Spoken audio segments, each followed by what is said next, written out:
So now parting from the four attachment by Great Lama Sakyabal Kunga Nyingpo, early 12th century great Tibet master. Commonly he manifests as like a noble son. Uncommonly he is a fully enlightened Avalokiteshvara. So when he was 6-month Manjushri retreat, he had the real vision, like a meeting person to person with the Manjushri, and then the Manjushri gave this direct to him 4 lines. If you have attachment to this life, you are no Dhamma practitioner. If you have attachment to samsara, you do not have a renunciation. If you have attachment to self-purpose, you do not have a bodhicitta. If you grasping arises, you do not have a view. Then he contemplates and reflects this meaning. He realized these 4 lines contains entire meaning of the sutra, the Mahayana teaching. So he extremely valued this teaching, and he not only just valued, he actually used this as one of the main practice. And then a result that he gained so many realization, and he passed this to his lineage holder, son Sonam Semo, Tapa Jensen, Sakyapen, and so forth, unbroken up to today's time. So whatever we hearing, teaching, this the voice is unbroken, right? Go back to the subject Nyingpo, how he heard this voice direct from the Manjushri. So in that point of view, we are so fortunate to have this opportunity. So in these 4, so far we completed the first 3. So today we start the 4th. If your grasping arises, you do not have a view. So to free ourselves grasping, we need to, it's not just easy to free us the grasping mind, so we need to use the method. So that method help us to free this grasping mind.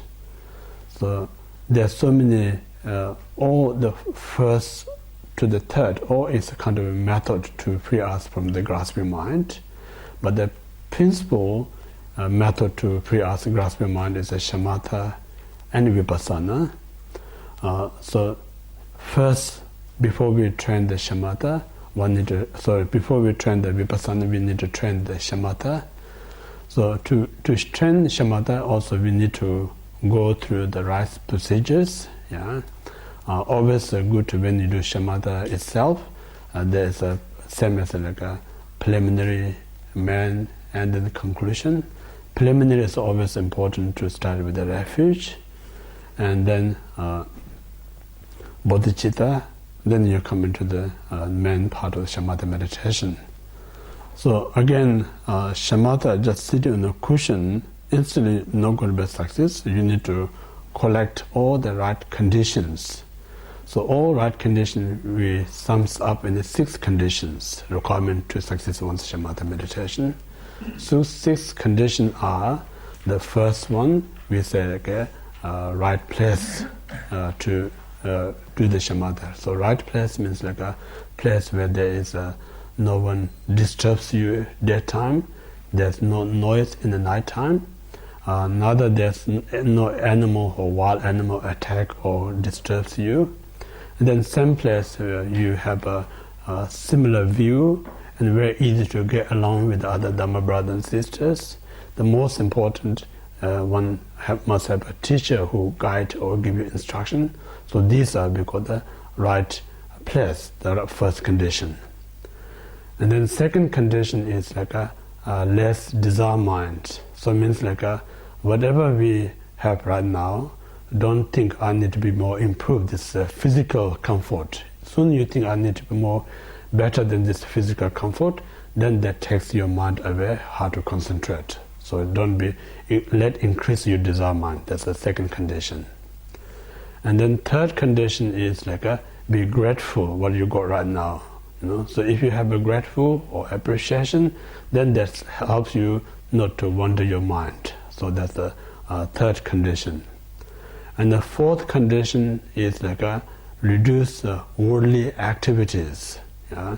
If you so much planning worldly activities, so that again takes your mind everywhere. It's hard to bring your mind to concentrate. So that's the fourth condition. And the fifth one is the most important. That's must have a ethical life. Without ethical, no matter how your heart to meditate, it's not going to happen. Like in the teaching stated, when we talk about 6 parameters, so first one is the cause of the second one. Without generosity practice, we cannot achieve the ethic. Without practice of ethic, we cannot achieve patience, so on and so forth. Yeah? So because it's a cause and effect, without the cause, result not going to achieve. Therefore, if one sincerely want to progress one's meditation, then first thing one need to put effort is keep our ethics perfect. So ethics, there are so many types. As a householder, at least we keep 5 precepts. If you can't keep all 5 in the right beginning, just according to your own kind of a state of mind, you can take one at a time, see how you feel comfortable. Then once you're successful with that, then you add second, and then eventually you can have these 5 precepts. So if you're dwelling in these 5 precepts, then you have a healthy cause to success your meditation. So these are the 5th condition. Then 6th condition is give up the attachment to samsara, and then give up attachment to your thought. So first, give up attachment to samsara means we so much have this clinging to one's family, friends, job, and so on and so forth. So if you're clinging on them, then when you meditate, more easy to wander your mind to that object rather than concentrate. So just non-attach or detach them, no means as yesterday we discussed, no kind of no care about them, no means that. Just simply we just take away this clinging mind, ownership mind, possessing mind, but with more care than ever before. That kind of we need to take away the attachment. That's attachment to samsara. Second, we have to give up attachment our own thought. So it means sometimes we are so much caught up our own thought, most of them useless and harmful. There's a very few kind of useful and beneficial. So in this way we have to really work with our mind, not give too much time to thinking.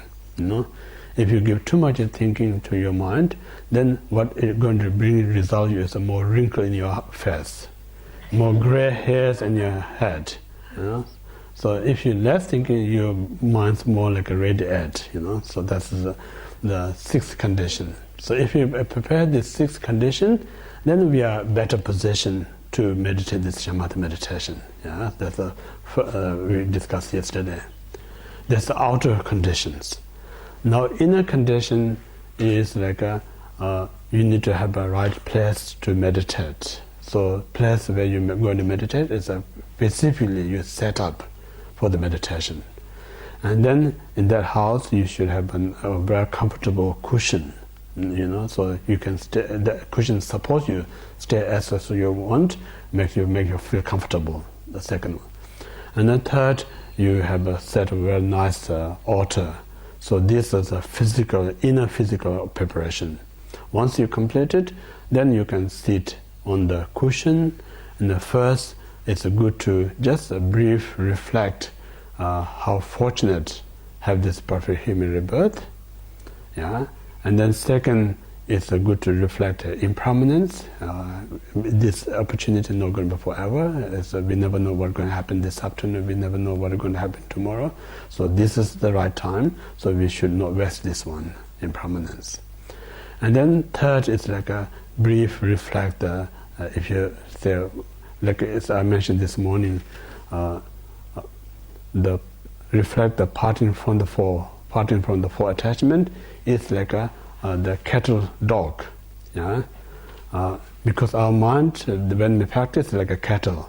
So we just whenever we see the grass, green grass, we're kind of distracted. So that's the reason we so worldly attachment. So that way we maybe go beyond our own boundary, so get trouble. So that's the cattle dog is a chase there or some of in the right direction. So some of the parting from the four attachments is like a cattle dog, like a show us the right direction where to heading up.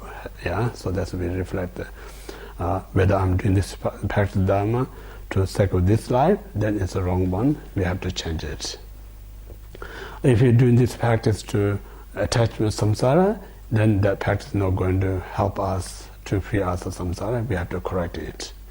If you practice this for self-benefit, then it's no bodhicitta. We need to correct it. And then when you come to the absolute truth, if you have a grasping, then you need to free the grasping mind. So in this way, think about these four things, and then after you completely reflect that, then you foremost start the shamatha as like a refuge, bodhicitta, and then after you can develop the bodhicitta, then you go through these 9 stages. Yeah, yesterday we talked about placement, continued placement, so forth. So this kind of go through these 9 stages. So while you go the first stage of placement, in order to make your meditation much healthy and more perfect meditation, one must recognize 5 obstacles. If you meditate within the 5 obstacles, then you're not going to have a good quality of meditation. So recognize your 5 obstacles.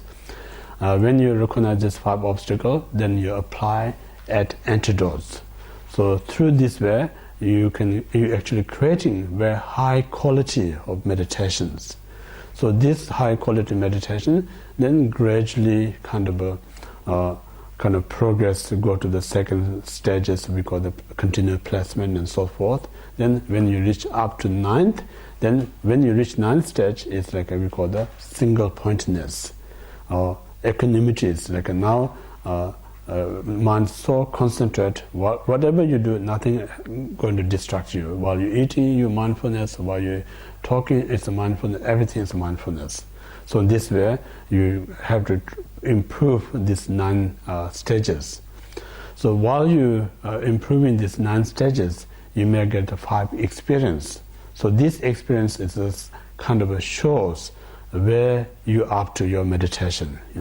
So in this way, only person who can check where up to your meditation is yourself. So this reason you need to know this 5 experience. So if you know this 5 experience, then you kind of help yourself whether I'm improving or not, or whether I'm just stuck or whatever. So that from that point of view, you have to work with that. So somehow you try so many ways, but still not really progressing or stuck someone, then that time is so important, like have a teacher.